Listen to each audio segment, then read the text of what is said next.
Peace and welcome to the culture here on the Black Star Network. I'm your host, Farajii. Thank you so much for tuning in and being a part of the conversation. Folks, we got a lot to talk about. First and foremost, let's talk about how some students in the state of Alabama have decided to say enough is enough. They walked out on a Black History program because it wasn't really talking about Black history. We'll break it down and also give you and ask the question, should students protest what's going on around the teaching of Black history? We'll have that conversation with you. Also at 3:30, we're going to be checking in with the sports national sports columnist from Forbes.com to give us the latest about a number of sports topics, from everything from LeBron James to two Black quarterbacks in the Super Bowl, and what does it really mean? Later on, I check in with my culture crew. Very excited. We got Rashad and Corinna Denise that's going to be joining us as we talk about some other cultural topics about such as Black folks and religion, how the Catholic Church has decided to put out some pamphlets around to show more diversity. But I might have a problem with that. We got that and a whole lot more. So stay with us. It's all happening on today's edition of Culture right here on the Black Star Network. Let's go. Woo!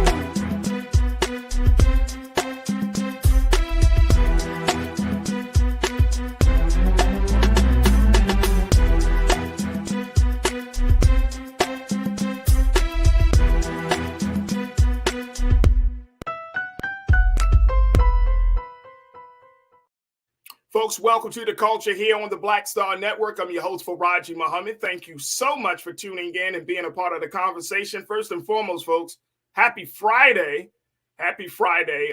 It is the end of the week, and we got some great conversations lined up for you. Make sure y'all join us as we having these discussions on air. You can join the conversation. Just make sure that you join us in our chat as we're streaming live on YouTube, Facebook, as well as blackstarnetwork.com.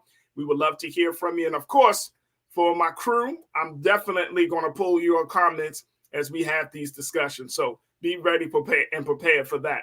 All right, folks, let's talk about the first thing.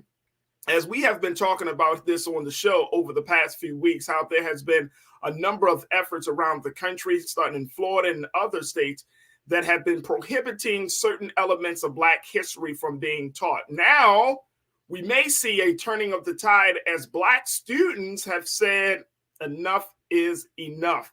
This is the case in one school district in Alabama, as students decided to be a part of a Black history program, but they were told that they could not speak on certain elements of Black history, such as the transatlantic slave trade and other moments of our history.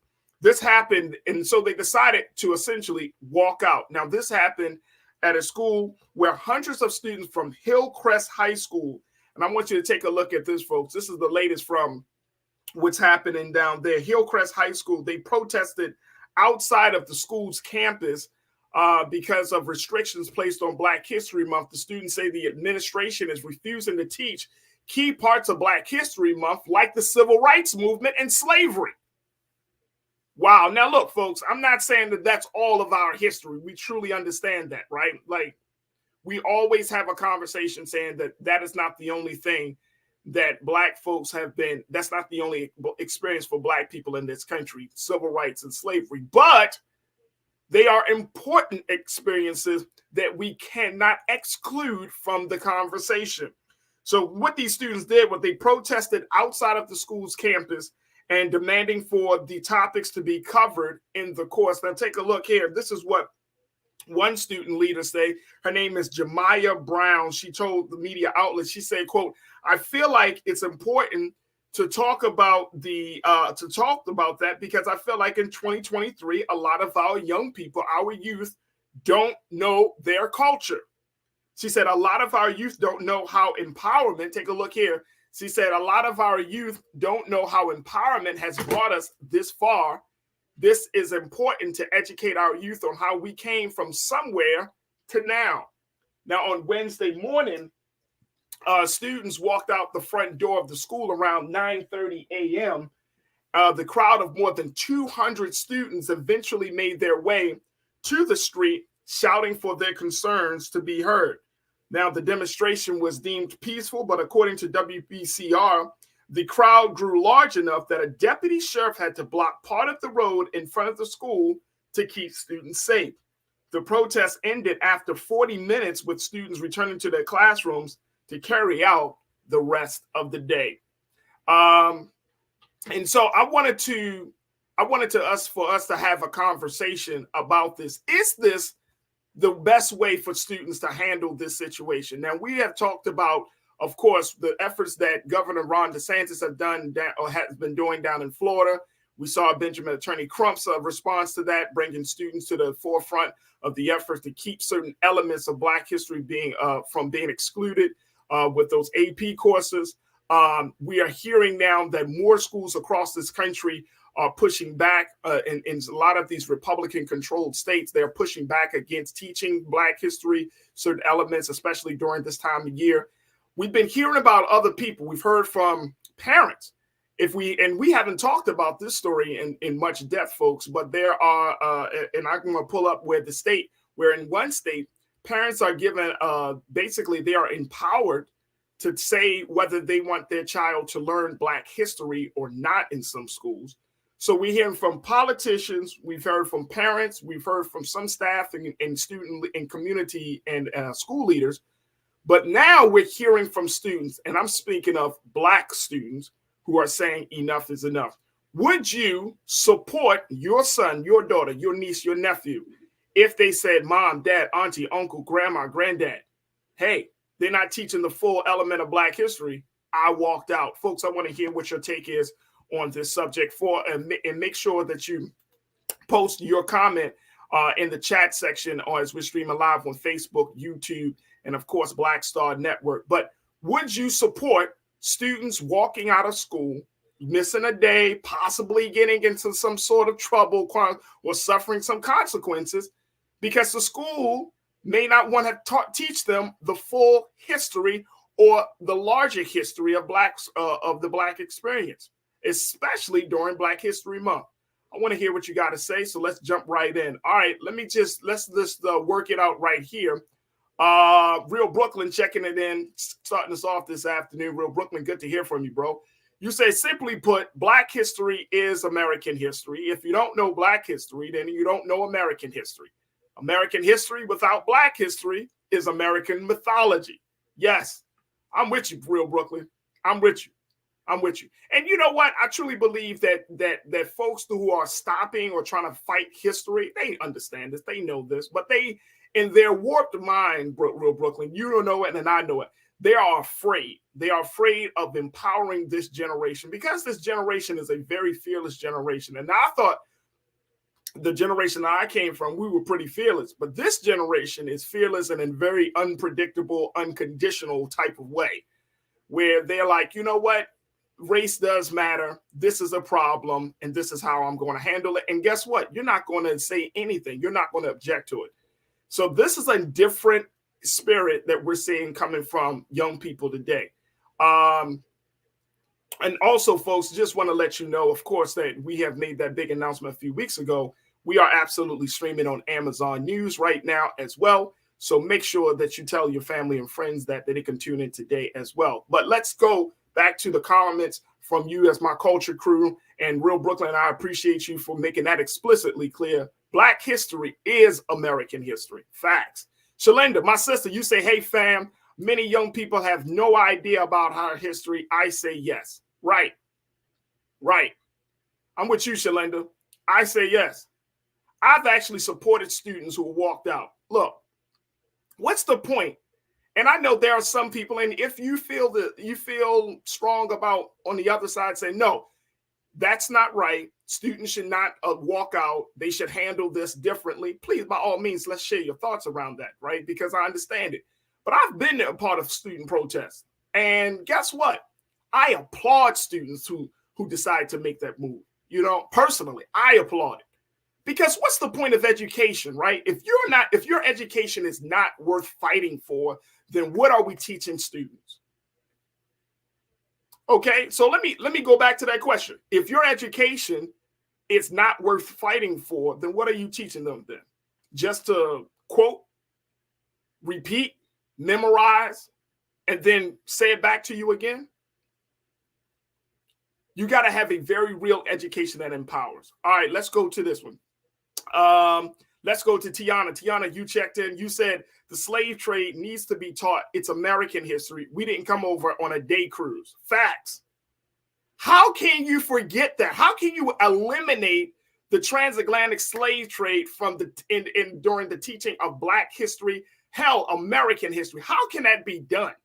How can you really say with a straight face that this country, for example, wasn't in the possession of Native Americans and then you had colonizers and other colonial individuals who came, who took over the land, decimated the Native American population in the process, and then stole the people from their homeland with the help of other groups of people to bring them here so that way they can be used as slaves and as tools to build up the country that we now call home. How is that not a part of the conversation? All right, look, we got to take a quick pause. When we come forward, more of your thoughts as we continue the conversation. What's your take on students protesting, Black students protesting at one high school because they are being told that certain elements of Black history will not be taught, will not be discussed, and the students said enough is enough. Do you agree with the students walking out of their school in protest? Share with me your thoughts, and as we come forward, we'll continue the conversation. Stay with me. It's The Culture right here on the Black Star Network.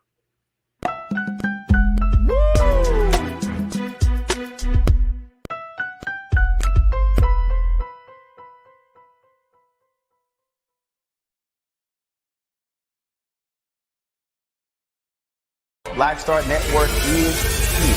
Oh, no punch! I'm real revolutionary right now. Thank you for being the voice of Black America. All momentum we have now, we have to keep this going. The video looks phenomenal. See, this difference between Black Star Network and Black-owned media and something like CNN. You can't be Black-owned media and be scared. It's time to be smart. Bring your eyeballs home. You dig?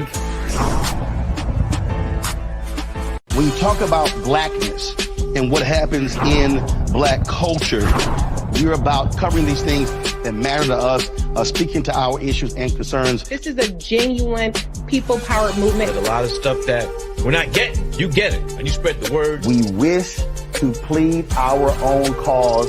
Too long have others spoken for us. We cannot tell our own story if we can't pay for it. This is about covering us. Invest in Black-owned media. Your dollars matter.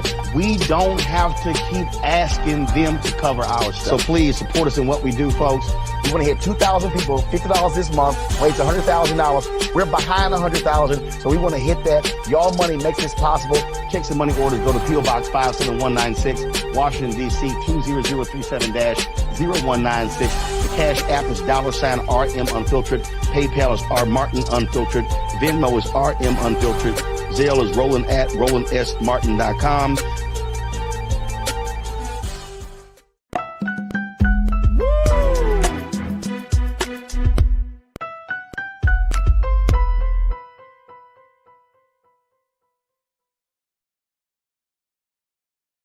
All right, folks, welcome back to the show. We have been talking about how some students at a local high school is now doing their part to protest this latest attack on history.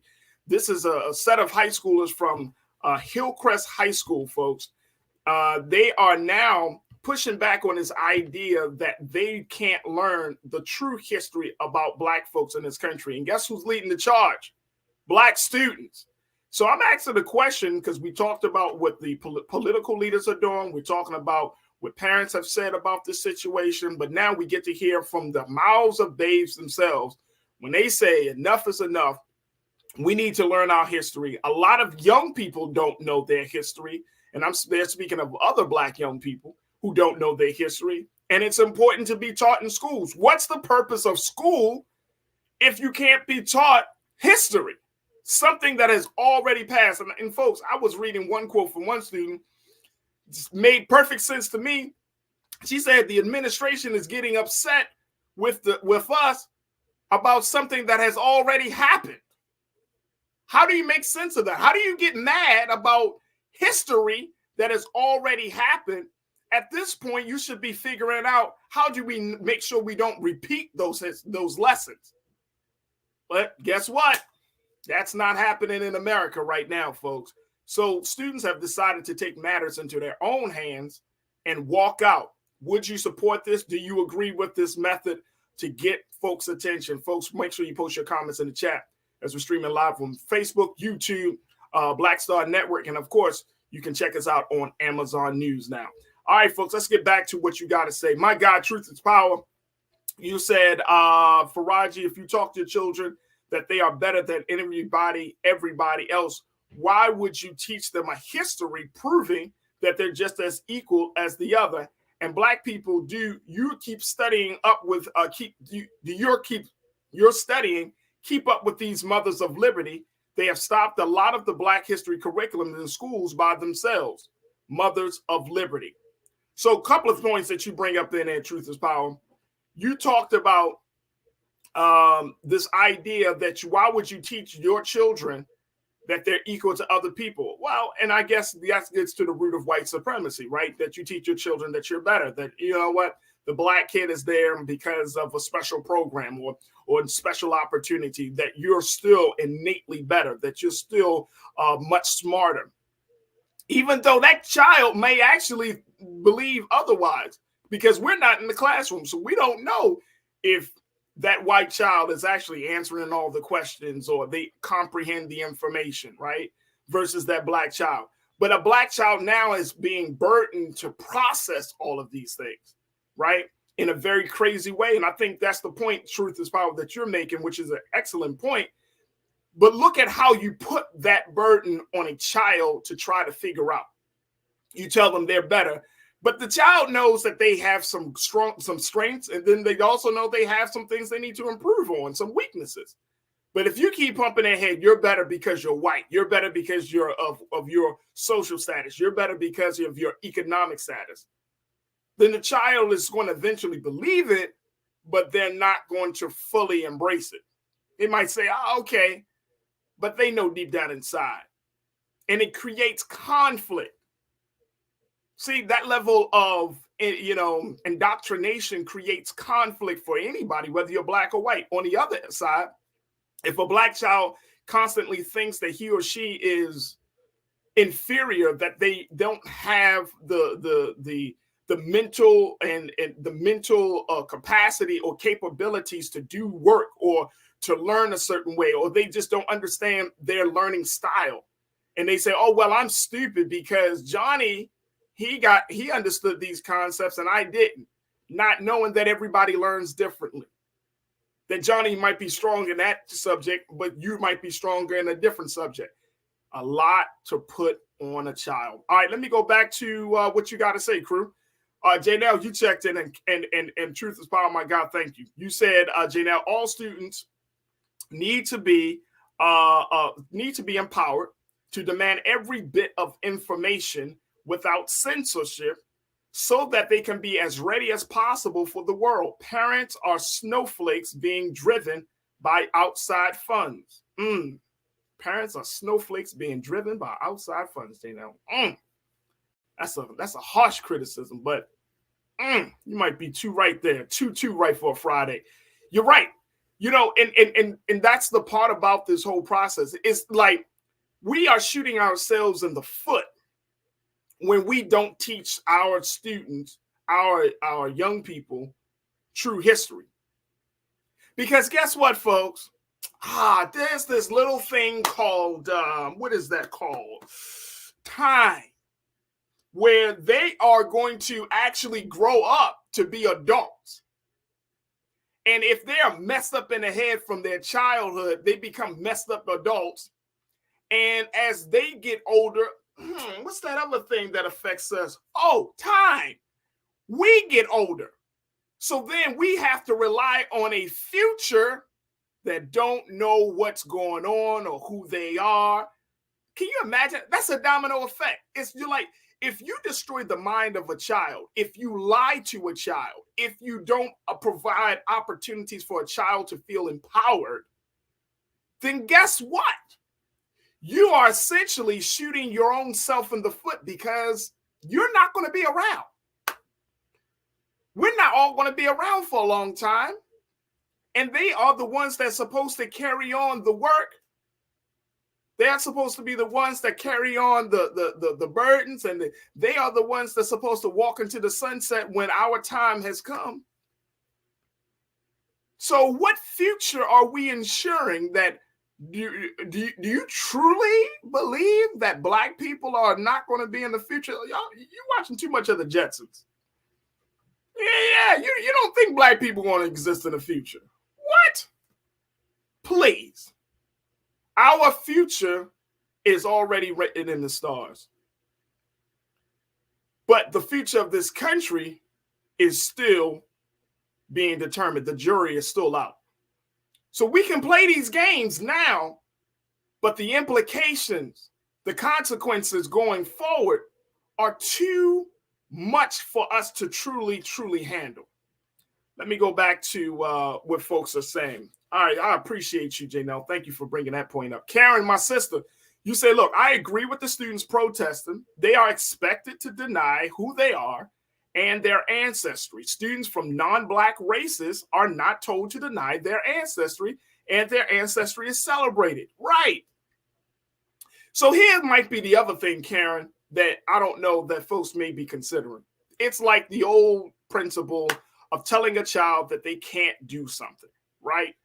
So you tell your child, the baby, the child in your family, that they can't grab a cookie. Now their desire for the cookie becomes even greater because now you told them not to, right? It's a natural human thing. You tell us we can't do something, and now we become emboldened. It's like, no, I am going to do this because nobody can tell me what to do. Okay, so now if you tell Black children that they can't learn about their history, they can't learn about who they are, they can't know where they're from, then what do you think that that's going to do? Now, a few of them might capitulate. So a few of them might say, okay. But I think a lot of them will say, well, why don't you don't do that for other students in the class? So what is it about my history that you don't want me to know in this present day moment? And then now you are starting to really feed the desire to learn, because why? You're telling them that you can't learn this history is bad.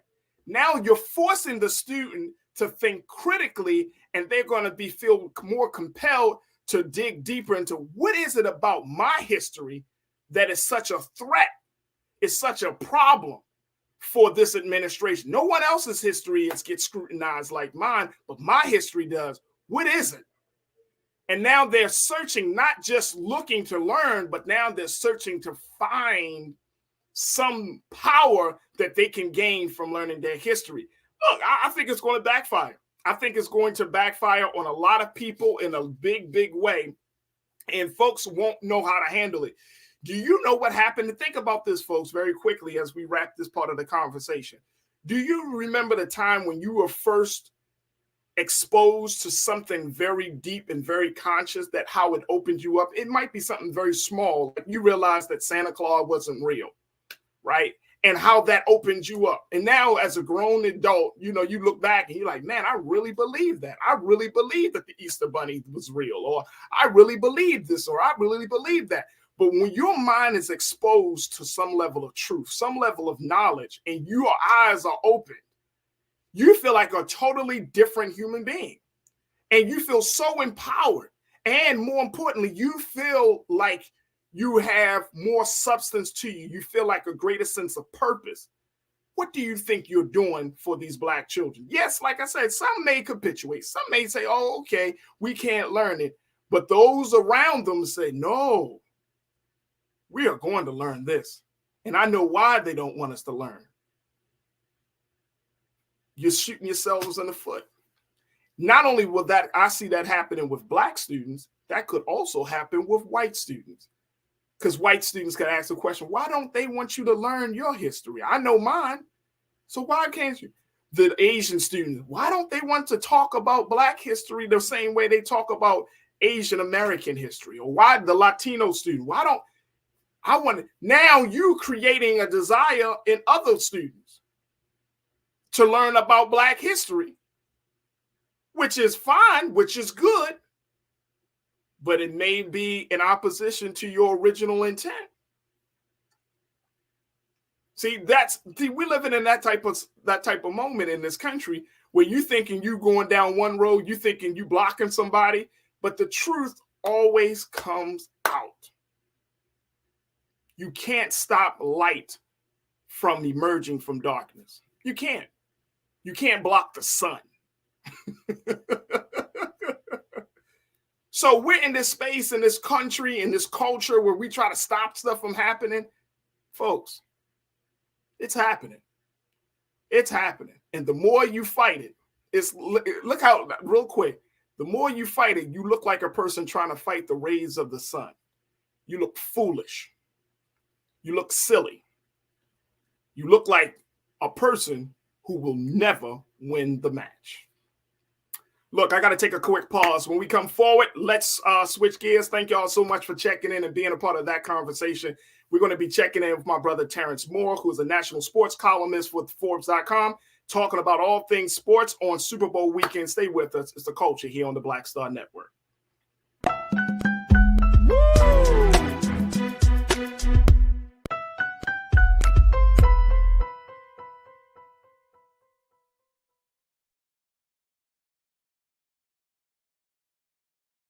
Hatred on the streets, a horrific scene, a white nationalist rally that descended into deadly violence. White people are losing their damn minds. As an angry pro-Trump mob storms the U.S. Capitol, We're about to see the rise of what I call white minority resistance. We have seen white folks in this country who simply cannot tolerate black folks voting. I think what we're seeing is the inevitable result of violent denial. This is part of American history. Every time that people of color have made progress, whether real or symbolic, there has been what Carol Anderson at Emory University calls white rage as a backlash. This is the rise of the Proud Boys and the Boogaloo Boys. America, there's going to be more of this. Here's all the Proud Boys, guys. This country is getting increasingly racist in its behaviors and its attitudes because of the fear of white people. The fear that they're taking our jobs, they're taking our resources, they're taking our women. This is white fear.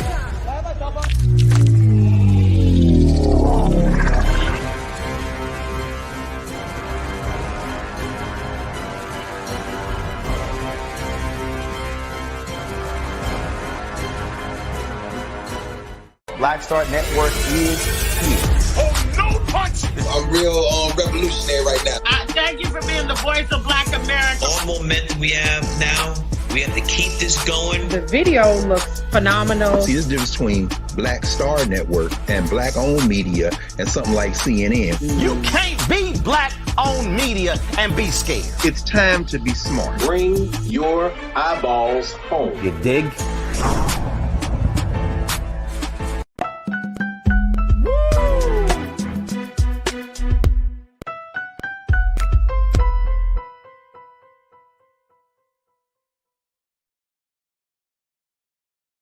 All right, folks, welcome back to the show. Welcome back to the show. I'm very excited because we got so much to talk about for this next segment, which is the segment of covering sports. It is Super Bowl weekend. It is a historic weekend for the NFL as two black quarterbacks match up, go head to head. And this, it's hard to figure out who you want to win. You want to see them both come out on top, but actually both of these brothers, Jalen Hurts, the quarterback for the Philadelphia Eagles, and Patrick Mahomes, the quarterback for the Kansas City Chiefs, they have already won. They have already won. We know there's going to be a winner and a loser in this game, but in pushing the conversation about race and football to the next level, and talking about black excellence, talking about the stigma of the black quarterback, they have blown those conversations apart. Look at those brothers, man. Hailing from Texas, they are greatness. Young black men who are the faces of the NFL. This is who we're expected to see just throw down on Sunday. And again, folks, it doesn't matter who wins, they already are winners to me. But I wanted to talk to my brother Terrence Moore to get us some more insight from him to understand the dynamics of this whole conversation and so much more, because just as much as these brothers are winning, We already saw earlier this week, LeBron James has come out on top and being now crowned as the all-time scorer, surpassing the great Kareem Abdul-Jabbar, who passed the ball, slashed the baton on to him for continuing that great, breaking that record and continuing that legacy and so much more. So we want to welcome to the airways of Black Star Network here on The Culture, Terrence Moore from Forbes.com. Terrence, thank you for checking in, bro. Thank you. Glad to be here. Absolutely, absolutely. All right, Terrence, you've been covering sports. You've been doing this for a long time. But this is different. This is two young black quarterbacks. These aren't veteran quarterbacks. These are brothers who are really, I would still say, we could say that they're at their prime because they're at the Super Bowl, but I think we might still get another 2 or 3 appearances from these brothers before it's all said and done and at the Super Bowl level. What do you make of it? I mean, there's no doubt about that. I mean, you take Patrick Mahomes. I love Patrick Mahomes. Man, I think about this. Yeah, I mean, how can you not like him? For so many reasons, but just from a football standpoint, longevity, and let this sink in. He's already won his second MVP in 6 years. I mean, that's absolutely phenomenal. So he's got a long way to go. Third time in the Super Bowl in 4 years. He's already won one of them. So, Jalen Hurts still got a ways to go, but as far as if you just project greatness that's on the horizon, it's Patrick Mahomes for sure. He's and there are a couple of things that when I see him, but then I see who's around him. I see how the life that he lives. He's married. He has a family. He seems very stable. He's of course he has his mom and his dad, his family on that side. Then he has his football family of the Kansas City Chiefs. It seems like he is really the recipient of all of these ingredients, Brother Terrence, of everything that you're supposed to do, right? He's not out there. He's not flashy type of guy. I mean, he has, of course, his $1 million endorsements with various companies, but he's just one of these guys. But you don't hear from him too much, right? He's not as quote unquote vocal as probably some of the other players in the league, but there is something that you still find, and there is some groundedness to him that I really like. We got the Brother Terrence. Impressive things I've ever seen at a Super Bowl. Can you hear me okay? Yeah, well, I got you. Had a bad feed here because I'm in Arizona, so with the desert, who knows what's going on with all the weird things in the atmosphere. But anyway, I've covered more than 30 Super Bowls, and I was there, needless to say, when he won the Super Bowl, his first time out. And what I found so amazing was after that game, he gets up there before the media, and it was like a natural. It was almost like he had done this for 1,000 years. And you can say a lot of that, as you just pointed out, is his upbringing, but most of it is him. He is just that dude, this guy that's just totally natural. Just like the other day at the press conference, he was answering questions, and he was being funny, he was being serious. It was just like he just made for this moment. When you see him, it's like a natural fit. He's not trying to be anybody except for Patrick Mahomes. Right. Now, there are some people that have been having this conversation about black quarterbacks, Brother Terrence. One of the big conversation is they haven't, like in certain media outlets, they talked about Jalen, they talk about Patrick, they talk about a couple of them, but they haven't included Cam Newton. And some folks are kind of like, why aren't we including Cam Newton? And part of me is starting to think, is it because Cam Newton doesn't fit the quote unquote the profile of the black quarterback that the NFL wants to put their marketing machine behind? We saw how he responded when he lost his Super Bowl game, and he was mad. I mean, I get it, folks. I mean, you don't work that hard to get to that level, and then you lose, and you're going to be the happiest person in the world. But how should we look at that kind of what some people would call a snub on Cam Newton and his ascendancy to the Super Bowl? Well, I'm going to be honest with you, and I try to be fair with this. I've been a professional sports journalist for more than 45 years, and if you don't treat people right you're going to get what you're going to get. And I'm talking about Cam Newton. Now, Cam Newton, we all know what he can do on the field. And I was at the Super Bowl when he lost and he blew off the media. You just can't do that. And if you do that, you should expect the consequences. And, and that's why, they'll go back to a guy like a Patrick Mahomes. Not saying everybody's got to be that way, but again, Cam basically, and I'm from Atlanta. That's why I work in Atlanta, so I'm familiar with the story, following since high school. If he was a little bit more congenial, then a lot of things that has happened to him and that's not happened to him, as you just say, on the negative, wouldn't have happened. And so I would say that a lot of that has to do with just the attitude he had with the media and with people in general, and it kind of caught up to him not only during his career, but we see it after his career. Like you say, he should be getting a lot more pub and publicity and credit for what he did, which was phenomenal in many respects, not only in the NFL, but certainly at Auburn and college, but a lot of what his attitude was back then and throughout the National Football League hurt him even now in his post-career. Wow. So how do you have conversations like that? Because now we're seeing this more and more, that players, they have, exquisite talent, right, when it comes on the field. But then their off-field persona or their media relationship, it doesn't quite add up to the brilliance and the excellence that they show on the field. Like, how do you prepare particularly black athletes? How do you prepare them for that? Well, and that's a very deep question. And I'm going to give you an example. For the few of us who are in the business, and particularly and few of us who have been veterans like me, what I've done through the years, I've tried to help people and just pull them aside unofficially. It's not part of my job description, but I'll give you a classic example. Back in 2001, I'm very close with Andrew Young. And of course, people listening know who Andrew Young is. Dr. King's right-hand man back in the old days, former mayor of Atlanta, the second black mayor in history of Atlanta, former UN ambassador. And Andrew Young also was on the board of directors of the Atlanta Falcons. So back in 2001, it was at the training camp, and it was after one of the sessions, and Andrew Young calls me onto the field and says, "Hey, we need to go talk to number 7. Number 7 being a guy by the name of Michael Vick." We sat there for 45 minutes to an hour telling Michael the do's and don'ts of how to handle his life, off the field and handling the media and those type of things or what have you. And Andrew Young even said that you need to go to his church, pointing to me.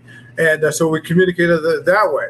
And of course, as time went on, a lot of things, not most of the things that Andrew and I had talked to him about, just went here and went here. Okay. And to his credit, though, as Michael Vick grew older past the dogfighting thing, as we all know, he looked back on his life and it was like, I wish I would have. And I'm not taking credit for this. I'm not saying he should have listened to me or Andy or what have you, but he knew at that moment after his career that had he paid attention to some of the things that people that were out there trying to help him along the way, things would.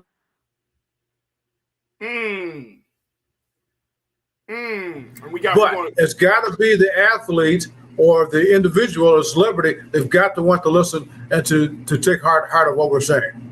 And y'all was just saying that. Y'all was just saying that from a brother to brother standpoint, not from a writer, exactly not right. from a political leader. That's like, look, man. Not in my job description. That was not in my job description. Okay, and it wasn't anything I wrote about. It was just something. And I just mentioned that because it's something that people know. I've done that with more than a few athletes through the years. Okay, and again, I'm not putting myself on a pedestal. I'm just saying that there are some of us, many of us, and not even just from a sports writer standpoint or what have you. We do that, and that has been done. But if you're hearing that, if people are trying to help you, you're not listening.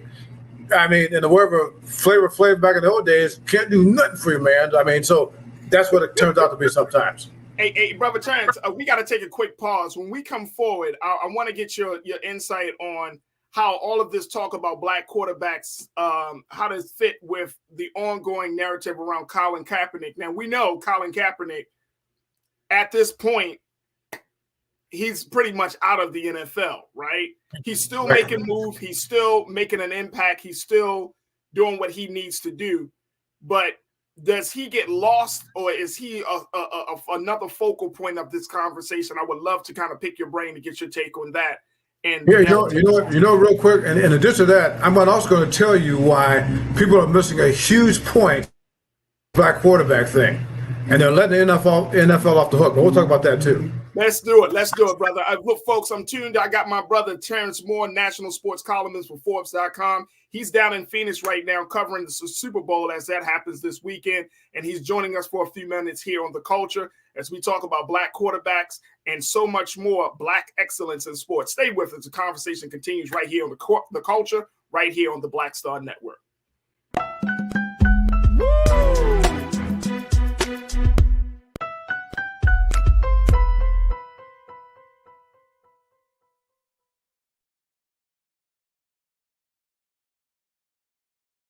I'm Deborah Owens, America's Wealth Coach, and my new show, Get Wealthy, focuses on the things that your financial advisor and bank isn't telling you, but you absolutely need to know. So watch Get Wealthy on the Black Star Network.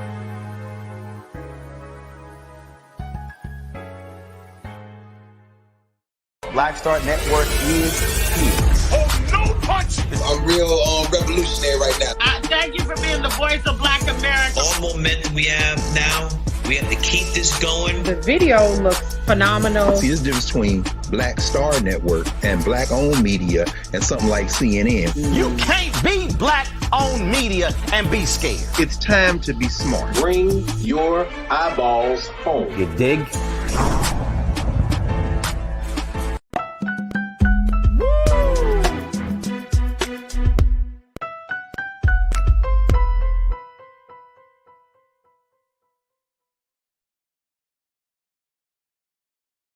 Folks, we've been talking to Terrence Moore, national sports columnist with Forbes.com, as we talk about black excellence in sports. Terrence is down in Phoenix, Arizona right now, covering and preparing for the Super Bowl. And as we have the conversation about black excellence, we're just definitely discussing the fact that you have two young black quarterbacks who are at the center of attention for this year's Super Bowl. There you see on in the green for the Philadelphia Eagles, Jalen Hurts, Patrick Mahomes of the Kansas City Chiefs on the other side. And these are two dynamic black players who have taken football all the way to the top. They hail from the same place, and yet they are facing each other. And like I said, folks, and even though, of course, you got a winner and a loser in this game, both of these brothers have definitely won. Let's get back to my man, Terrence Moore from Forbes.com. Hey, brother Terrence, so let's talk about Colin Kaepernick, right? Because it's interesting that his story never died. Like, I mean, it's just every year since he took that great stand, it's a conversation about Kaepernick is popping up somewhere. And it's, as one who studies media, I'm a student of the game. I'm like, wow, talk about impact. So what's the big thing you said that the big thing that folks are having a conversation about black backs, especially in the...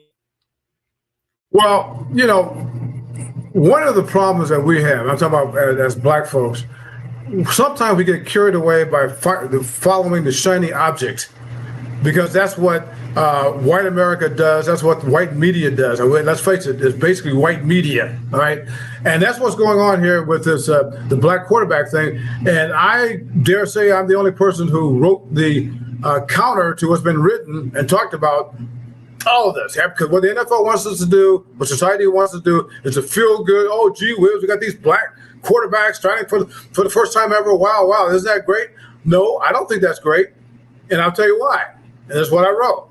The National Football League has been around since 1920. I was an econ major back at Miami University in Knoxville, Ohio. But doing some quick math, I think it's over 100 years. So over 100 years, this is the first time we have two black quarterbacks. And let's do it this way. In 1946, a guy named Paul Brown integrated professional sports. Now, people out there saying, well, a year before Jackie Robinson broke the color barrier on April 15, 1947. So the National Football League has been integrated since 1946. The National Football League, as everybody, 70% African American. It has been predominantly African American for arguably the last 50 or 60 years. So you know where I'm going with this train. This is the first time they had two black quarterbacks starting in the Super Bowl. This tells you this is an indictment against the National Football League and against society. What they're trying to cover up is the reasons why this has taken place. And one of the things I point out in my column, a lot of things, everything you want to know about what's happening, not only in the NFL or Snyder. There's probably a guy that many people out there never heard of. But I'm gonna tell you who Jimmy the Greek was. He was this football analyst for CBS, and he was famous for picking games and what have you.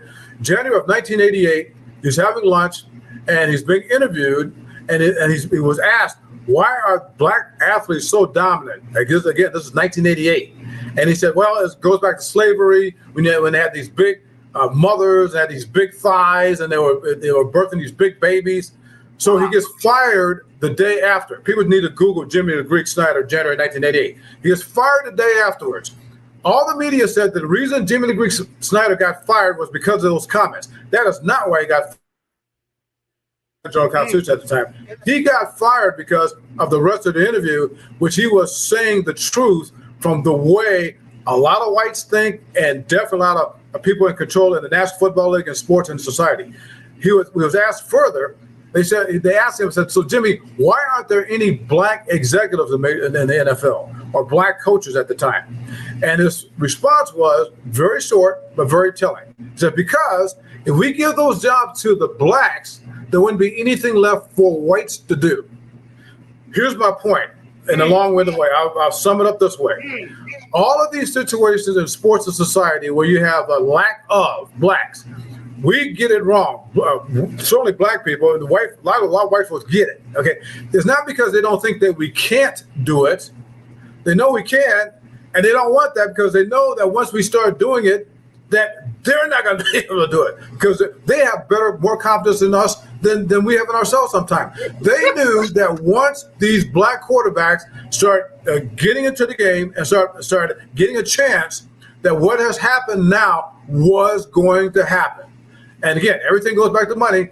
The 10 highest paid players in the National Football League right now, what position? Quarterback. Has always been that way, okay?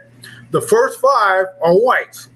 Okay, the final 5 are, well, actually, Patrick Mahomes is number 4, but five of the 10 quarterbacks are black and white, and in that mix. But what I'm saying is, the big picture is that's the story right here.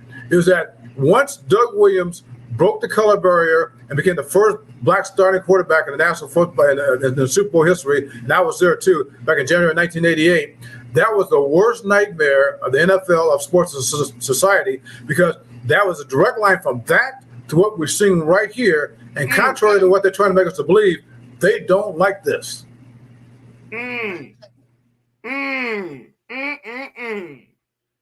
That's some history there, Brother Terrence. Yes, sir. That's some history.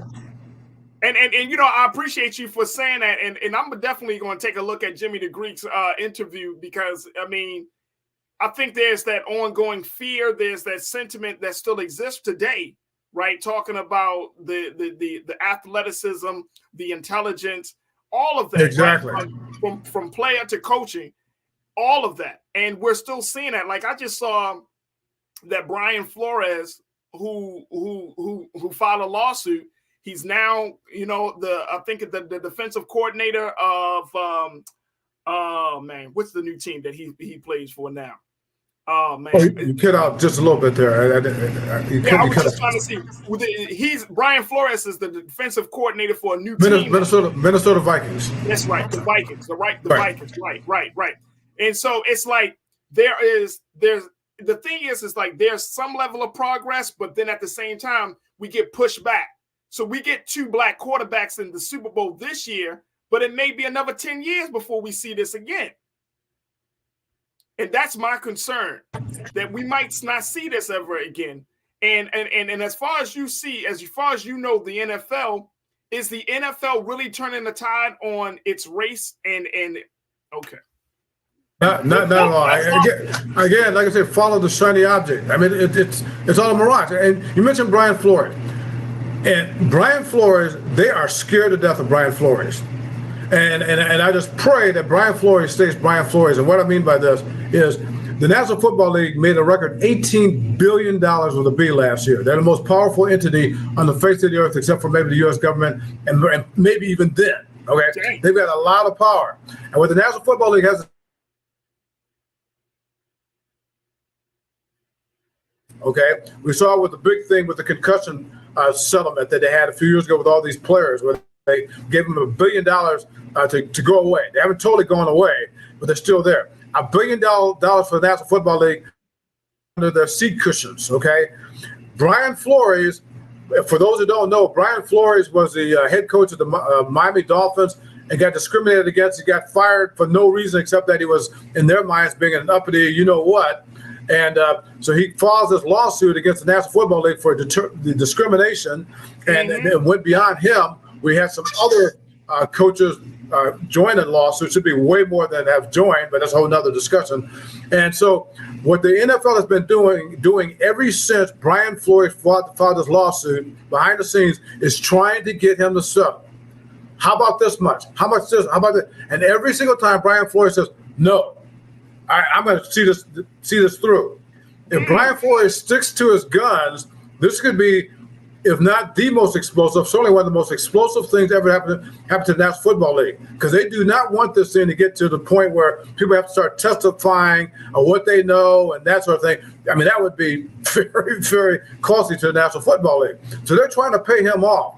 So far, Brian Flores has resisted, and that's what we got to hope that happens. That's the only way that you can see this changing a little bit. Outside of that, we're just going to be dealing with window dressing. And a lot of this stuff we're seeing is just window dressing. Wow. Hey, Brother Terrence, we got a couple of moments left. I want to get your take on this. Do you think that black people should support the NFL? I mean, you said that the league is 70%, 80% black. We know the players. We understand the stand with Colin Kaepernick. Should we just totally say, you know what, the NFL is, we're done with you? Well, I mean, first of all, it's a moot point. We're going to support the NFL. Right? Black folks are going to support. I live in Atlanta, Georgia, and you know they've got the highest percentage of black fans of any team in the National Football League. Trying to tell some black folks in Atlanta not to follow the Falcons. I mean, you must. Those are wrong. That is not going to happen. All right. So, but having said that, should it happen? I don't even think it should happen. I think the only way that you solve these things, you got to stay engaged. Because, and I'll tell you this real quick. You have me laughing. You're talking about the Jetsons in the last segment, okay? And a lot of time, art kind of projects, society. And people may know that a lot of things in The Simpsons, people talk about projects the future. The other day, and for those who don't know, the Jetsons are a cartoon back during my day. So in the early 60s, I was watching the Jetsons the other day, and they were showing a football game that they were playing at the time. Remember, the Jetsons are in the future, and there were robots. All the robots were white. All of the announcers were white. Everybody in the stands, they were white. Okay, and I looked this up on the internet. This episode was 1963. In other words, these were white folks projecting the way they want the National Football League to be. Okay, wow. It hasn't been that way, obviously. But again, if you have that perspective, you understand things like that, then I think we will have a tendency to stay away from the shiny object, okay, and start looking at the symptoms and start looking at the problem. Wow, there it is. Hey, Terrence, I thank you so much, brother, for your time. I know you're doing a hard work down in Arizona right now, and we would love to have you come back, brother, and share your thoughts on other issues, because we got to talk about like LeBron James and how big of the moment was that. I'm a huge LeBron fan. I think as much credit as he gets, I think he's one of the 2 or 3 most underrated persons in the history of sports of all time. Wow. On the field and off the field. Is he better than Jordan? Yes, he is. Because Jordan was that guy on the court, but off the court, as we know, Michael Jordan was about Michael Jordan. And he certainly was not about the totality of folks, and particularly about the totality of black folks. There we go. Hey, Brother Terrence, I appreciate you, man. Thank you so much for your time this afternoon. And I look forward to being connected with you. Thank you. Absolutely. Folks, we got to take a quick pause. When we come forward, let's get into another conversation about the Catholic Church and how they're trying to do something to encourage diversity. I'm going to share with you the details of their latest project. We're going to have our culture crew members, Corinna Denise and Rashad Staten, joining us, and a whole lot more. So stay with us. That conversation is coming up next here on The Culture on the Black Star Network.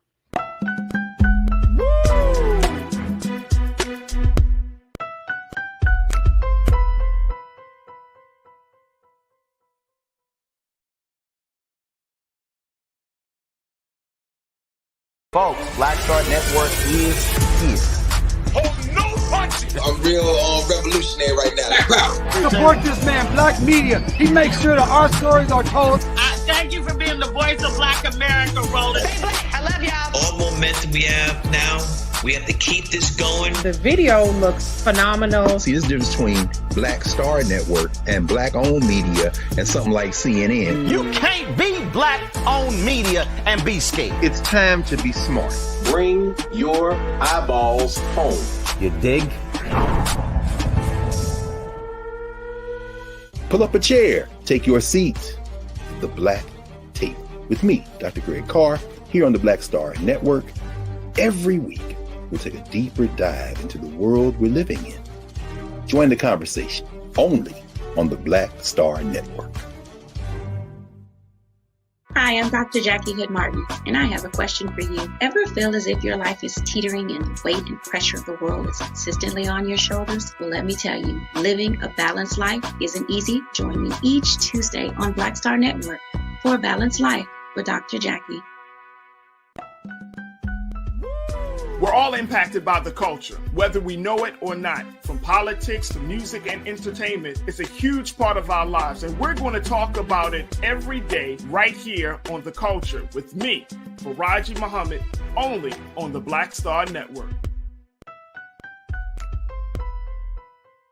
I'm Deborah Owens, America's Wealth Coach, and my new show, Get Wealthy, focuses on the things that your financial advisor and bank isn't telling you, but you absolutely need to know. So watch Get Wealthy on the Black Star Network.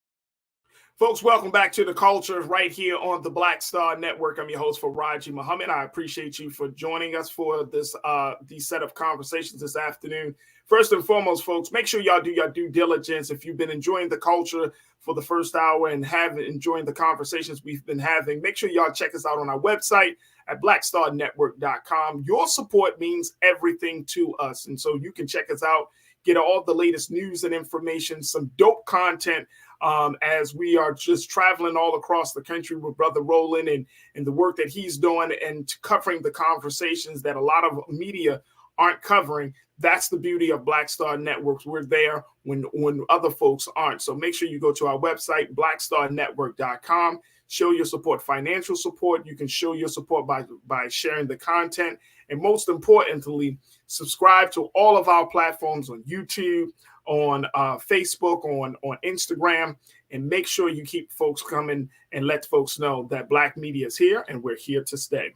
All right, folks, we wanted to have a conversation about something I found to be very, very interesting. And I have a certain view of this situation, but I wanted to bring my sister and my brother to be a part of this conversation. And this is about the church, folks.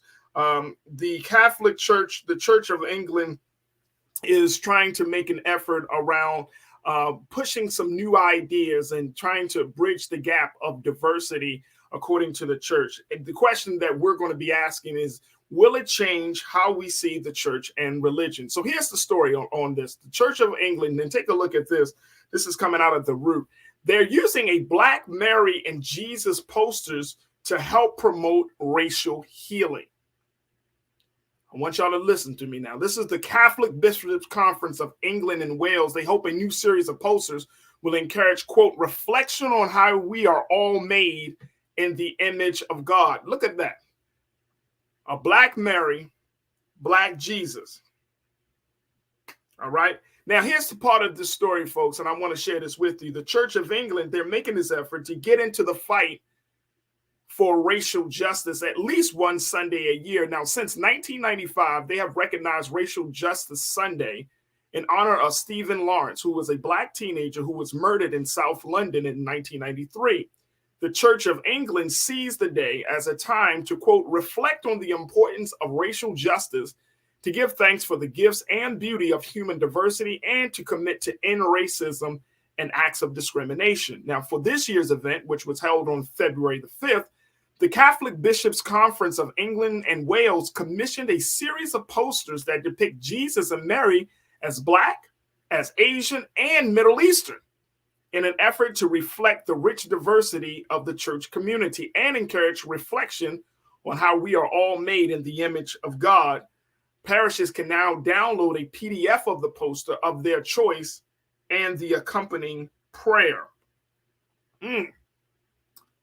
This is very, very interesting. I want to bring in Corinna and Rashad in for this as we have this conversation and asking the question: does this help the church? Will it make things even more difficult?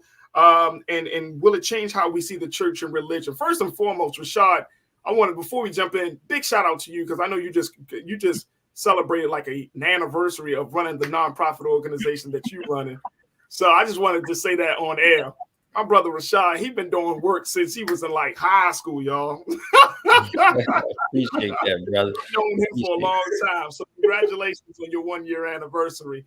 But Rashad, what's your take of this, bro? With the church efforts and trying to be more inclusive, right?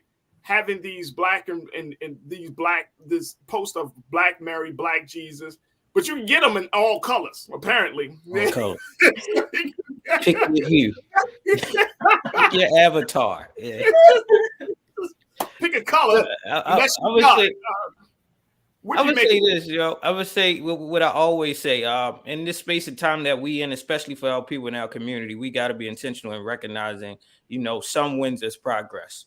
I think their efforts in itself is standing as it's not. This is not one. Since they started this initiative in honor of a young brother that was slain in their respective country, and now that it's being 2023, it shows that it's rooted in some good intention, right? And in the world now where intersectionality, representation, imagery means the most to others in all of our identities, for them to take the efforts of creating an imagery that has your own selection of, I want to say, familiarity and identity to, the higher being of our immaculate and baby Jesus to be depicted as Black. I mean, about time. Particularly one, as you dig deeper into our historical context and you go deep into the caves and unearth things, you see that we have always been depicted in the darkest hue. So for the Catholic Church to take this and be more inclusive and to do that, I think it's a great stride. We can always say that there's much more to be done, but one step towards humanity is a step in itself. So I just acknowledge that as one. And you can see that there's some internal infrastructures that's being made. But I just like the idea, if they're now adapting and making Band-Aids to be different colors or hues to reflect the people that might be watching, now religion and spirituality aligned to that as well. Wait, Rashad, did you even hold on, bro? Hold on. Did you just? You gotta make it make sense. Band-Aids, baby Band-Aids Jesus. to the picture of Jesus and his mother, the great Mother Mary. Hey, Like brother, they could put Band-Aids. Hey, they could change Jesus' color. hey, I'm waiting on Santa Claus next. So I mean, he coming. I mean, he actually is already Black in a lot of people. I've seen it in Target. So at this point, he's already, like, seriously, I've seen a big Black. So Santa you Claus. see this? You see the tears of progress we making? Right. Corinna, what's your take on this? Is this a step toward progress? I honestly have a lot of mixed feelings about it, Farajii. To Rashad's point, I appreciate the effort and them, acknowledging the diversity, but I hope that the truth will come out, right? This is like a whole nother conversation. Like, we've always been depicted this way. Are they going to debunk that this is not something that is new, that they're trying to include us now? Hair like wool, feet like bronze. Right, right. So I'm kind of just have mixed feelings. I wonder what their end goal is. I hope the intention is good, but at the end of the day, I hope that they don't frame this as they're just trying to be inclusive and now suddenly they're depicting, the baby Jesus and Mary as melanated people, because if we look in the Bible, which we can consider to be a historical book, a lot of people are described melanated in the Bible. Right. And centuries and centuries ago, there were actual depictions of baby Jesus and Mary that look just like the picture that we just saw on the screen. So I hope that, are they going to also involve some history, some background? Are you going to debunk the, blonde hair, blue-eyed white man that, we've all seen as Jesus? So I just have some mixed feelings about it, to be quite honest. But I appreciate the gesture, but only time will tell to see where is this actually going. But I hope they include the actual historical history and tile those pieces in together, and not just make it seem like, oh, we want to be inclusive, so now we're going to, to include everyone, we're going to depict it as, oh, they're melanated people, but they actually were. And but so like I said, so that's Corinna and Rashad, that's the part of this that I push back on, right? Like I'm all for diversity, and I'm all for people seeing themselves in theology, in the theology of any religion, whether it's Christianity or Islam or Judaism. I'm all for that. But what is the actual truth? Mm-hmm. Mm-hmm. And see, that's the part that I'm like push back on. It's like there's a difference between, it's like we talk about Santa Claus. See, Santa Claus was a fictional character from the beginning. So you can make him whatever color you want to make him. He could be Asian. He could be Latino. He's fictional. But Jesus is actually was a real person, right? Absolutely. So, you know what I'm saying? Like, so if Jesus is a real person, he actually did have a real nationality. He does have real ethnicity. If Jesus was actually white, then we just have to accept that, right? Like if there is the description, there is lineage, all of those things point to the fact that he is actually a white man, then it is what it is. You know what I'm saying? It's not about skin color, it's about everything else. But that's that. But if like you said, Corinna, the description of Jesus is a man who had brawn, that sounds like a brown-skinned black man to me. Mm-hmm. You know what I'm saying? And I think that part of that is it's a slippery slope that Rashad and Corinna, that if you start to just say, okay, make them whatever color you want to make them according to however you feel, you know what I mean? Like, then you're not teaching people, you're not sharing the truth with people. For example, and I'm saying this with a very sincere space. How does the LGBTQ community see themselves in that theology? You see what I'm saying? How do you, if you're going down that road, like, oh, okay, just make him whatever color he is. Well, what is his preference? What was his lifestyle? That's the part. Now you're starting getting that slippery slope. Or, if you come from a high social economic status, make Jesus a rich man. Yeah. To your point, Farajii, I just want to add on to mentioning like the LGBTQ community. I think that group has always existed. I think from the beginning of our existence. It's just that, times have changed where we have become more accepting and, people don't have to necessarily conceal and hide anymore. But, I certainly don't think that was anything new, especially back in those days, right? But yeah, I think to your point, that is a good question. Like if we're going to start, making people appear like any way we want them to be, and not consider the historical aspect, then everyone's going to be raising these questions like, well, how does this relate to me? Can I see myself in that? What was his lifestyle, like you said? So, I think it's a little bit of a slippery slope. Like it can get convoluted very easily if they're not adding that historical background and truth to the matter, I think. Absolutely. Look, I got to take a quick pause. When we come forward, we're going to continue the conversation talking about the Catholic Church's efforts to diversify and showing baby Jesus, mother, and his mother, Mother Mary, in different hues. How do you feel about that, folks? Do you think that it will push people away from religion in the church, or will bring folks closer? I want to hear from you, my online culture crew. Make sure you post your comments in the chat as we're streaming live on YouTube, Facebook, Black Star Network, and Amazon News. And stay with us. The conversation continues right here on The Culture on the Black Star Network.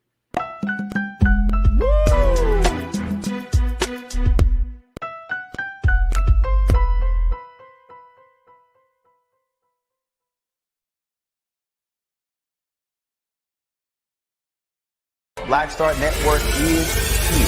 Oh, no punch! I'm real revolutionary right now. Thank you for being the voice of Black America. All momentum we have now, we have to keep this going. The video looks phenomenal. See, this difference between Black Star Network and black-owned media and something like CNN. You can't be black-owned media and be scared. It's time to be smart. Bring your eyeballs home. You dig?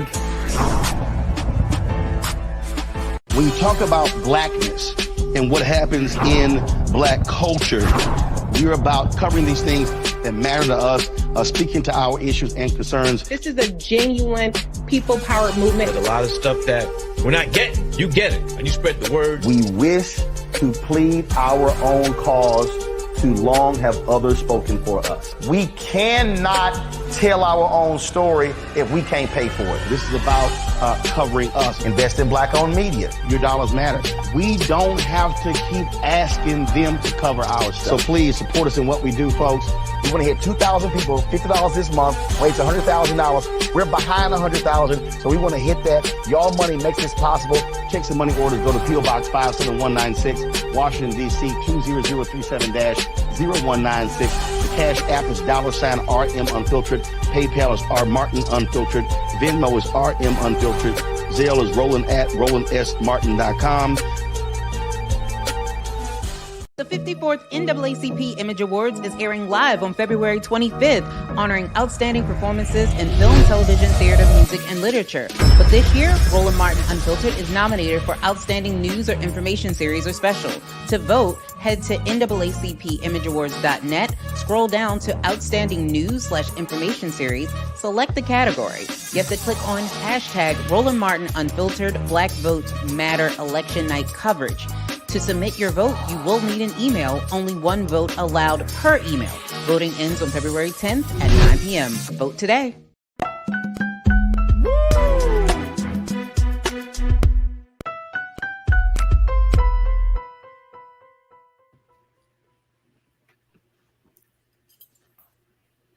All right, folks, welcome back to the show. We've been talking about the latest efforts by the Catholic Church to diversify its theology, as they have introduced a series of posters showing the mother of Jesus, Mary, and baby Jesus in different colors. Now, this one, of course, is showing Mother Mary and baby Jesus as being black. But the church has also offered up and said that folks can download a PDF of these pictures and of them being black, Asian, Latino, whatever color suits you best, as part of an effort for Racial Justice Sunday, which was celebrated on February the 5th.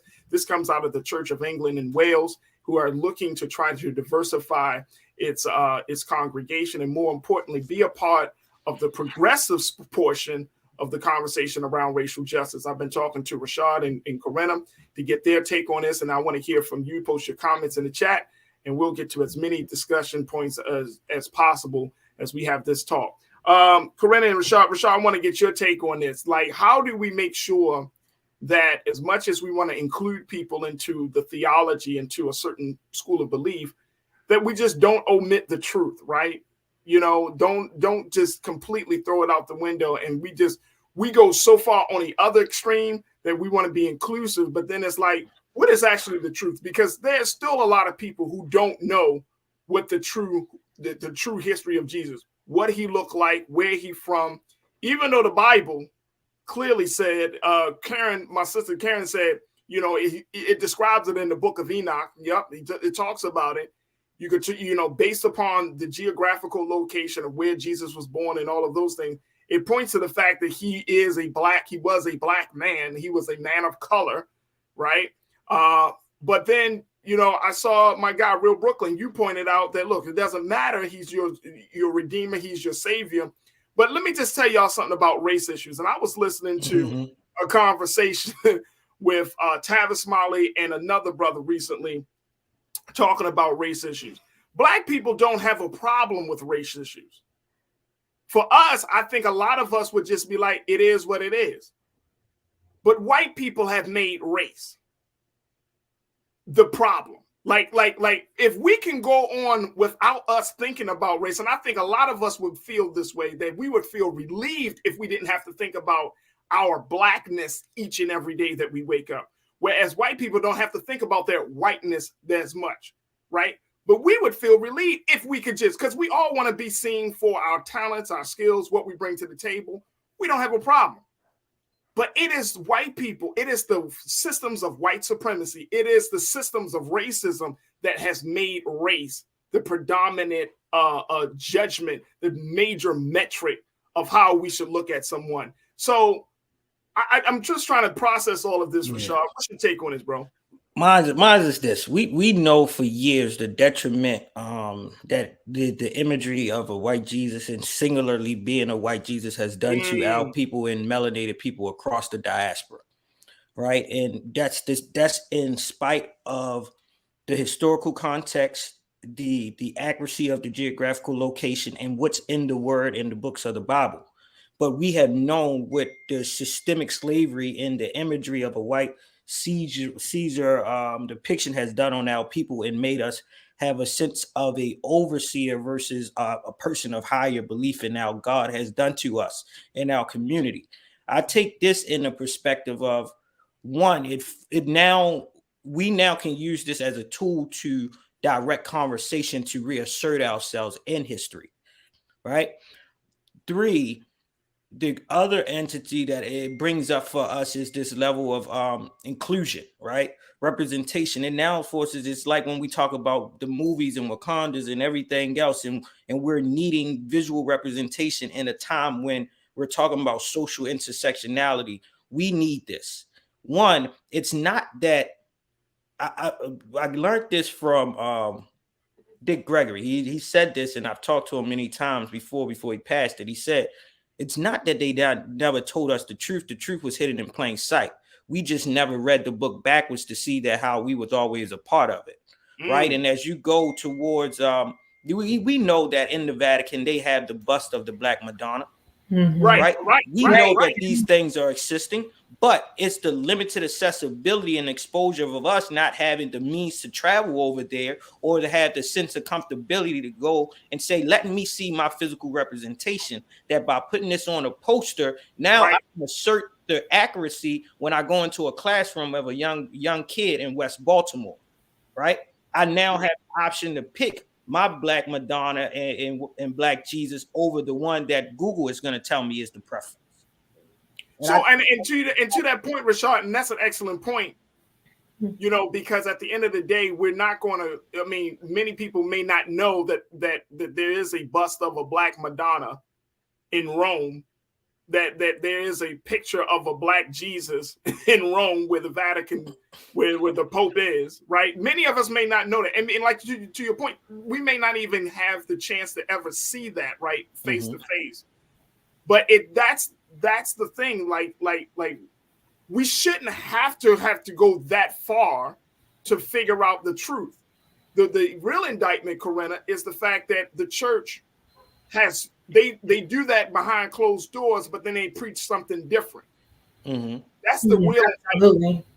That's the real indictment, that if you're supposed to be, and this is not, if you're Catholic, you're Catholic, because we all have religion, and all religion at this point can be criticized.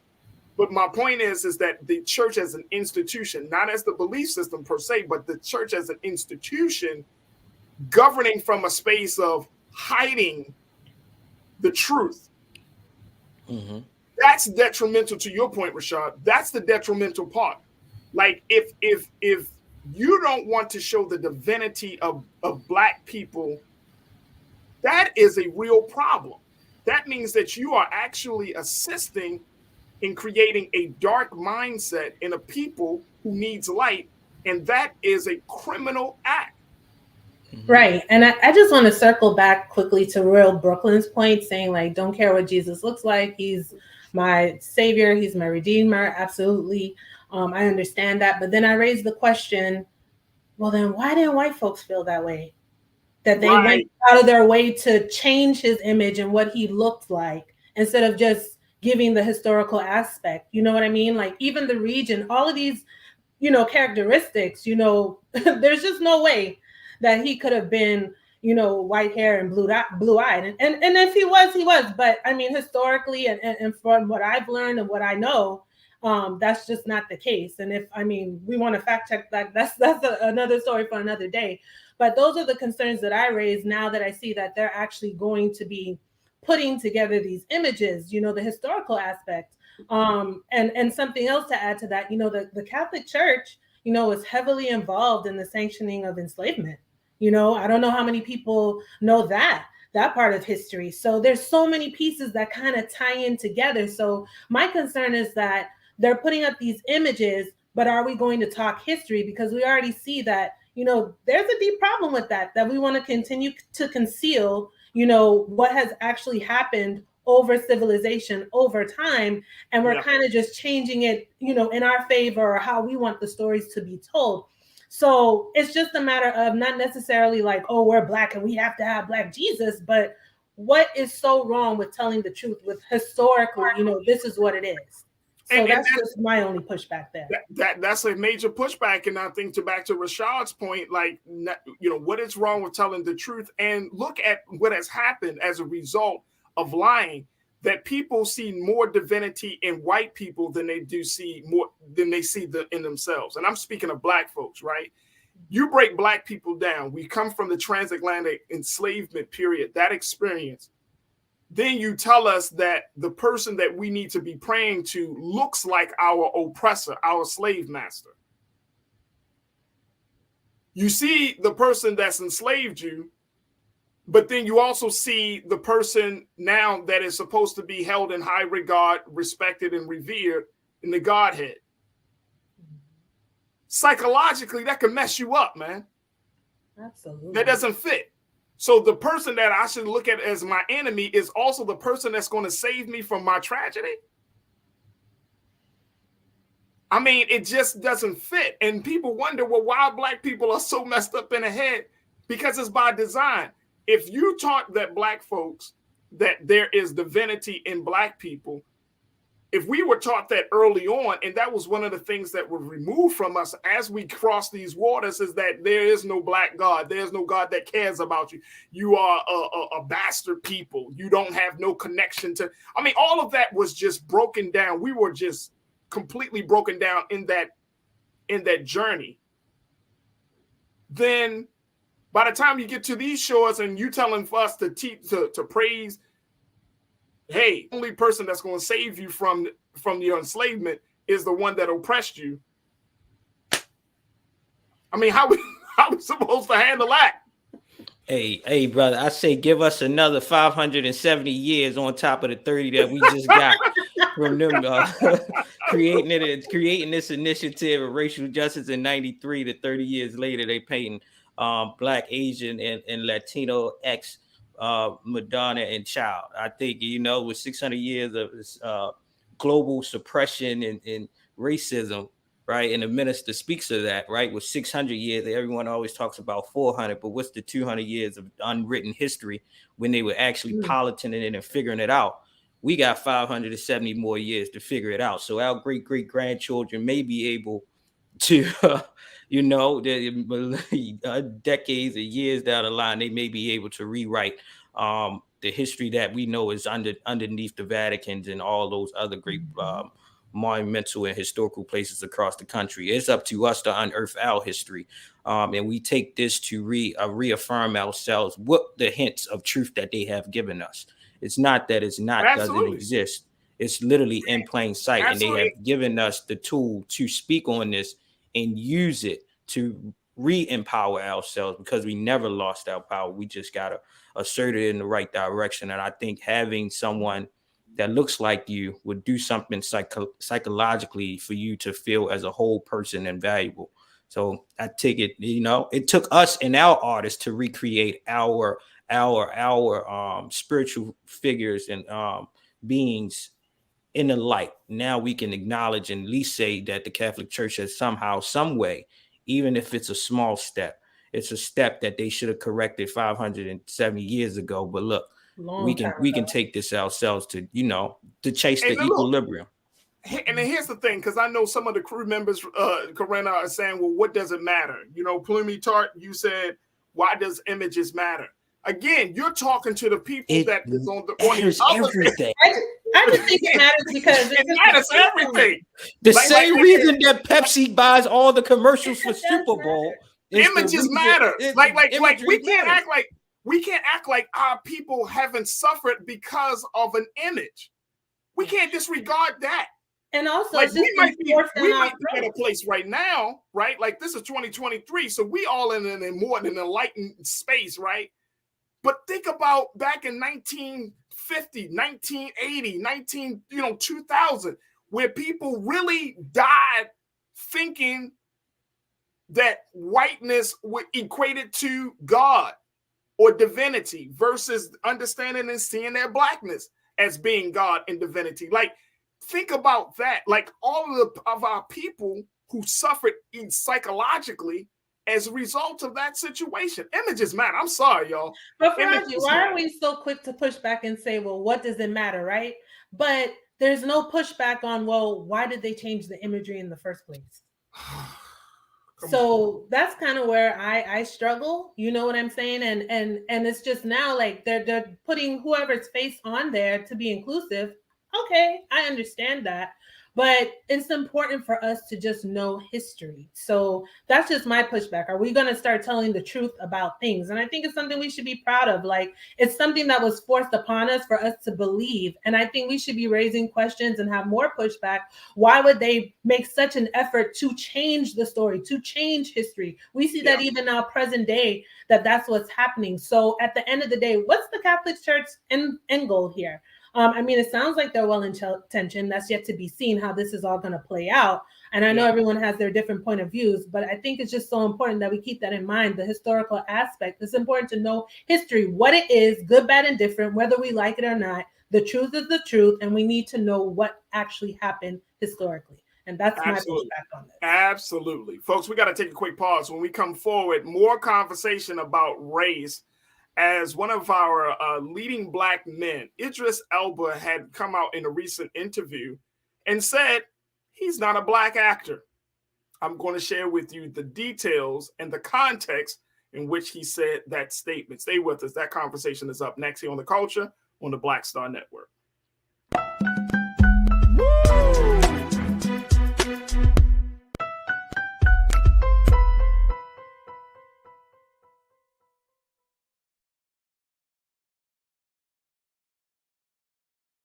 Hi, I'm Dr. Jackie Hood Martin, and I have a question for you. Ever feel as if your life is teetering and the weight and pressure of the world is consistently on your shoulders? Well, let me tell you, living a balanced life isn't easy. Join me each Tuesday on Black Star Network for A Balanced Life with Dr. Jackie.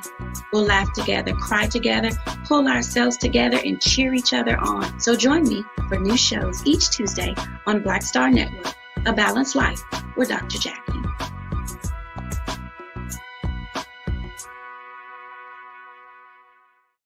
Black Star Network is here. Oh, no punch! I'm real revolutionary right now. Thank you for being the voice of Black America. All momentum we have now, we have to keep this going. The video looks phenomenal. See, there's a difference between Black Star Network and Black-owned media and something like CNN. You can't be Black-owned media and be scared. It's time to be smart. Bring your eyeballs home. You dig? The 54th NAACP Image Awards is airing live on February 25th, honoring outstanding performances in film, television, theater, music, and literature. But this year, Roland Martin Unfiltered is nominated for Outstanding News or Information Series or Special. To vote, head to NAACPImageAwards.net, scroll down to Outstanding News/Information Series, select the category. You have to click on hashtag Roland Martin Unfiltered Black Votes Matter Election Night Coverage. To submit your vote, you will need an email. Only one vote allowed per email. Voting ends on February 10th at 9 p.m. Vote today.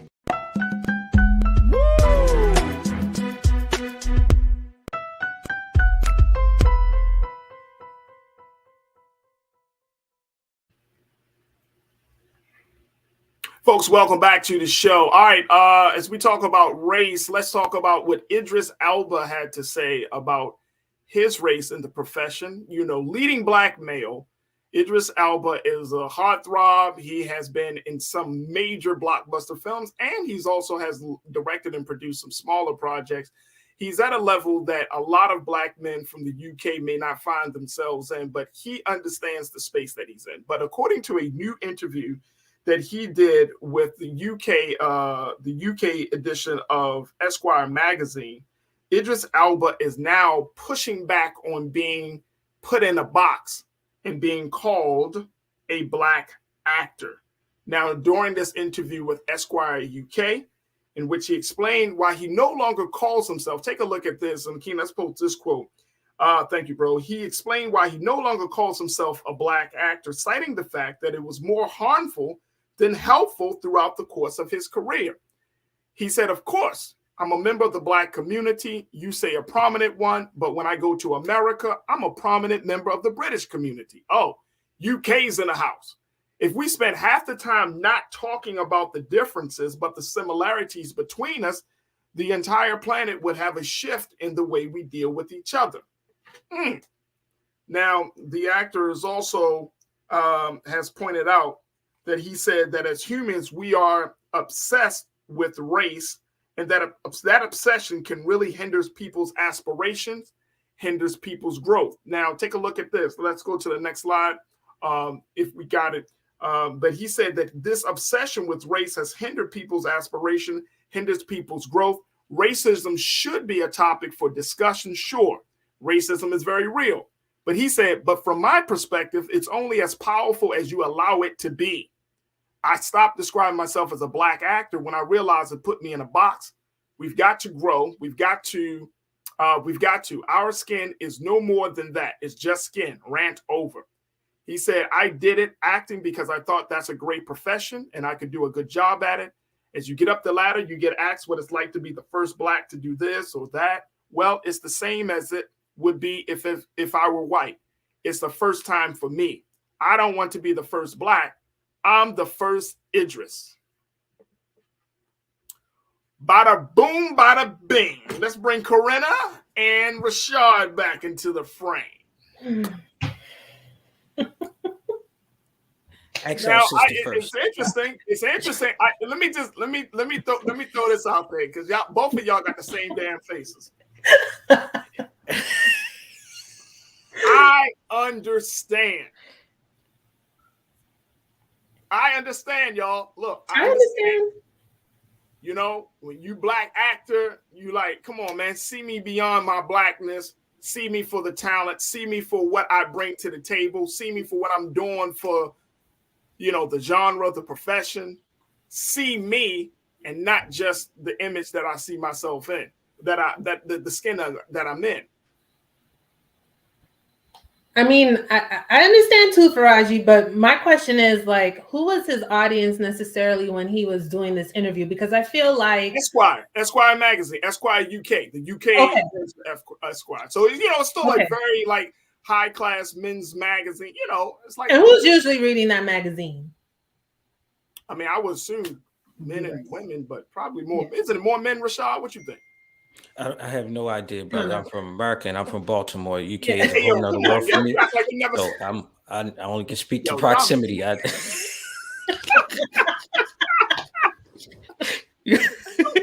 know what I know, and I know I don't know that. So it's Esquire. I know what I don't know. Okay.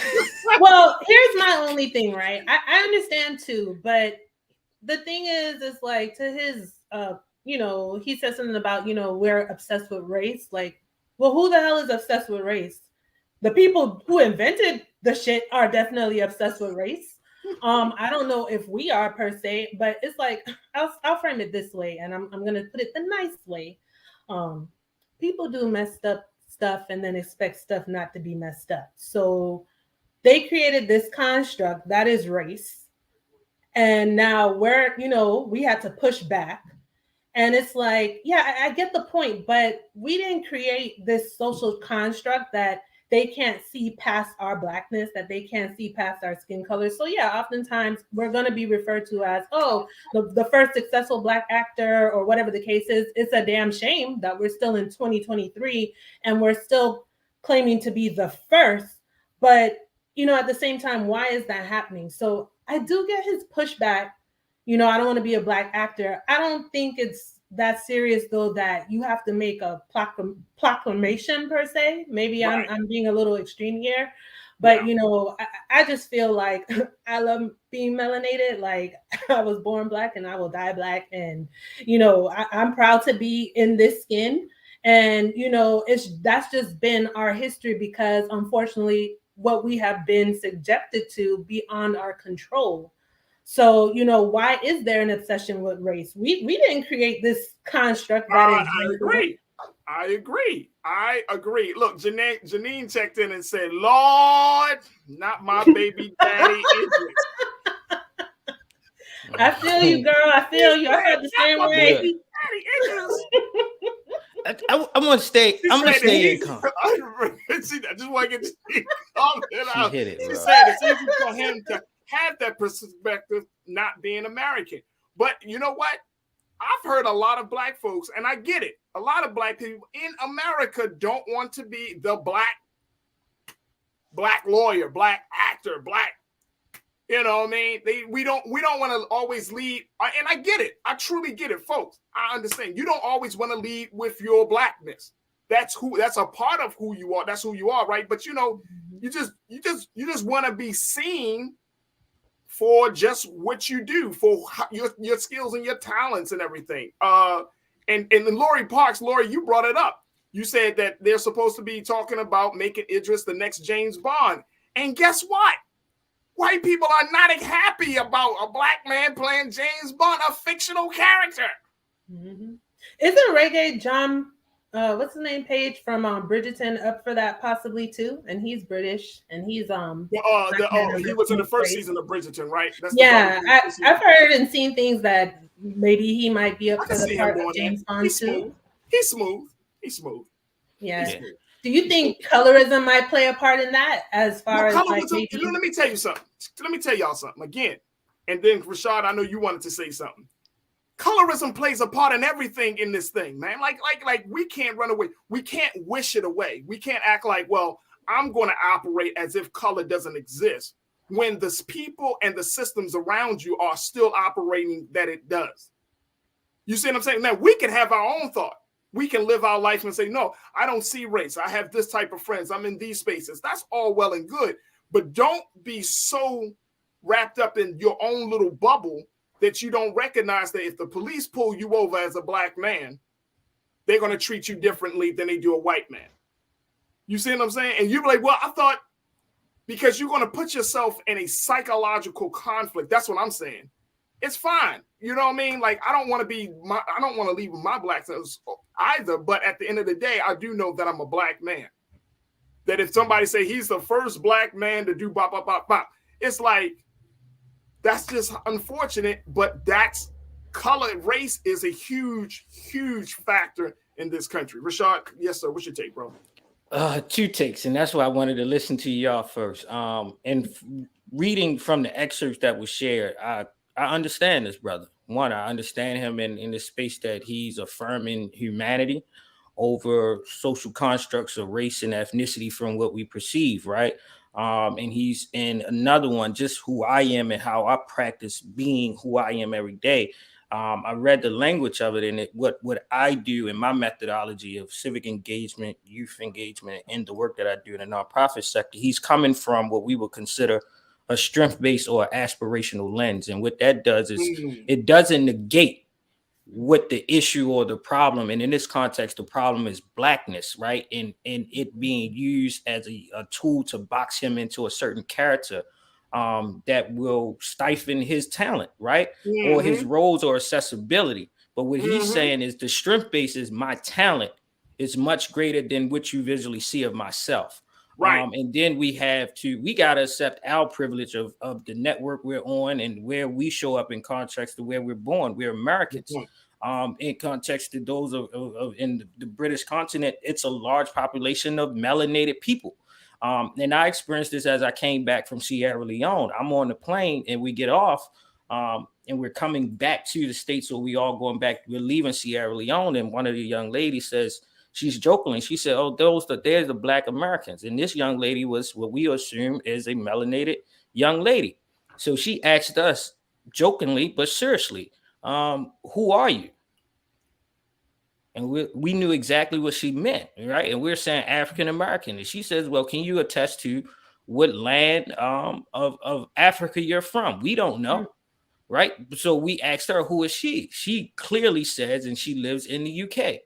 I'm Trinidadian, but my people and my lineage is from Sierra Leone, and I'm here. Those that are in the UK, they have a much stronger connectivity of their lineage and where their people was deported, kidnapped, and enslaved from, in context to our history that's being completely wiped away, right? So in his sense, he's attesting, I'm British, and I'm even understand my British privilege in context to when I'm in America. When I went to Sierra Leone, when you go to wherever we go out of this country, I'm not seen as a Black person. We're seen as American. My Black skin gave me more privilege than the Haitian brother that I was standing next to, and we look exactly the same. But because of my tongue, because of my dress, those folks knew there was a clear distinction. And I lived unknowingly in my American privilege, and still with a contract that's my brother because he looks just like me. And I think that's his assertiveness to it. I don't think the brother said anything and meant any harm. But once we start to understand the global perspective, we can assert our humanity that will debunk racism. That's true. I love that point. I love that point. Thank you for sharing that, Rashad, because I think that drove home a couple of things for me. Corinna, what's your take? I agree with Shai. I certainly don't think he meant any harm. And like to just take it a step further, I mean, if I was having this conversation the other night, like, you know, we were so many other things before we were even Black. That's another social construct that was like set upon us. So I do see like the bigger picture that he wanted to exert, like it's about me and my talent. I just think that it's unfortunate that we're forced in those positions to make those points again, because we have to prove ourselves, because the powers that be per se are the ones who created this social construct that we were just forced to be a part of and forced to live in. So, you know, I don't think he meant any harm, but yeah, initially I was just kind of like, you know, here we go again. If I was more kind of like bothered by the fact that the statement even has to be made, just given the, you know, our history, the historical aspect, how we're perceived, how we have to fight for different opportunities, and how we're still, you know, trying to make strides, and we're still seeing the first or whatnot of people of our culture, of our heritage, like in these, you know, prominent roles and positions. And we all know that really shouldn't be the case. But I do get where Idris is coming from, but it's still kind of like, Lord, like, you know. Well, here's a couple of things. One is, this is what John Boyega, y'all know who John Boyega is. He was a Woman King. He was in Star Wars. This was his response to let's post his tweet that he out there in response to it, because I think this is very interesting. And again, folks, what we're seeing from Idris Elba is a symptom, is an effect of a larger cause, right? The cause still being that white people have made race to be the prominent metric of goodness. That white supremacy has still made race as being the standard, right? But this is what John Boyega put out there. He said, quote, I think we should fixate on who is typecasting and putting actors in boxes because of this, not on making weird adjustments for them. He said, we continuously focus on what we have to do so they don't do this or that. Very worrying. We Black, and that's that.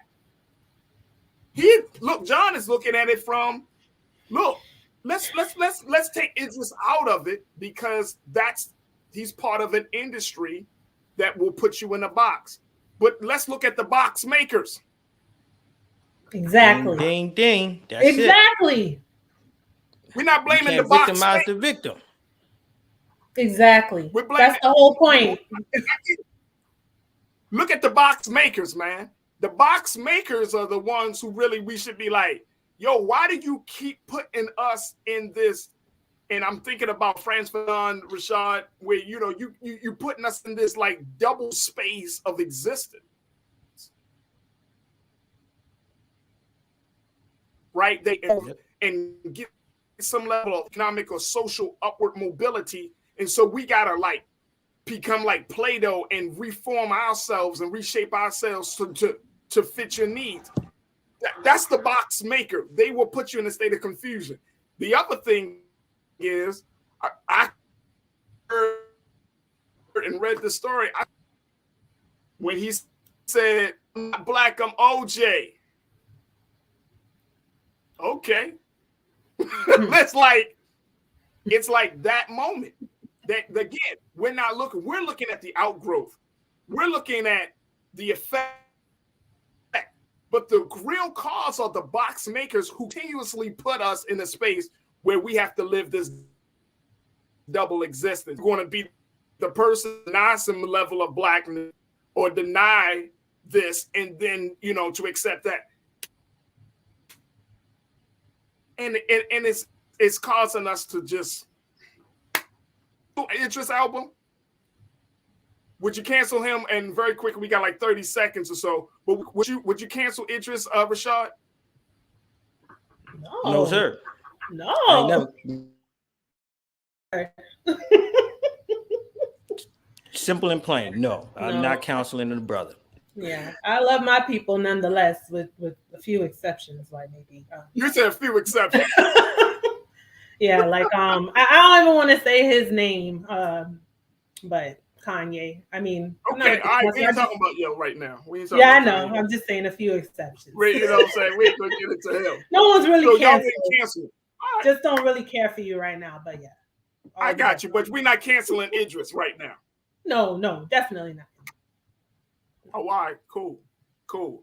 Hey, let's keep doing the work of being of tearing down the box makers. I appreciate y'all for joining me today. Enjoyed the conversations. Again, Rashad, congratulations on your anniversary. Continue to do the work that you're doing. And Corinna, I know that you are just lighting it up right now. You're working on getting your degrees. You're trying to get in all types of spaces, from a lawyer to being an educator. I can't deal with you right now, but congratulations. One thing real quick, again. yeah. I am trying to increase that 2% of Black women that are attorneys in the United States of America. Only 5% of attorneys are Black, and only 2% are Black women. So I'm trying to study the system, understand it, so I can change it. There it is. My folks right there, Corinna, Rashad. Thank y'all so much for joining me for these conversations. And most importantly, thank you for being so good for the culture. Have a happy Friday, y'all, and great weekend. You too. Happy holidays for the culture. Thanks, y'all. Fridays are holidays. I'm telling you, you better celebrate them. You better count them. It's true. Absolutely. Happy holidays, Rashad. All right, folks. That's going to do it for us. I want to thank all my team, Joel, Keenan. I want to thank my control room and everyone for making the show possible. I want to thank all of you, my online culture crew, for having the conversations and being a part of the discussion. I want to thank my very special guest, Mr. Terrence Moore from Forbes.com, for being a part of the conversation. Super Bowl weekend is upon us. So, folks, that's totally up to you whether you want to see this historic Super Bowl. But I'm going to watch. I'm going to be honest with y'all. I'm going to watch. I'm going to watch Patrick Mahomes and Jalen Hurts go out for it. But again, they are both winners in my book. But folks, I thank y'all so much for tuning in all week. We've had some dynamic conversations, some fantastic guests.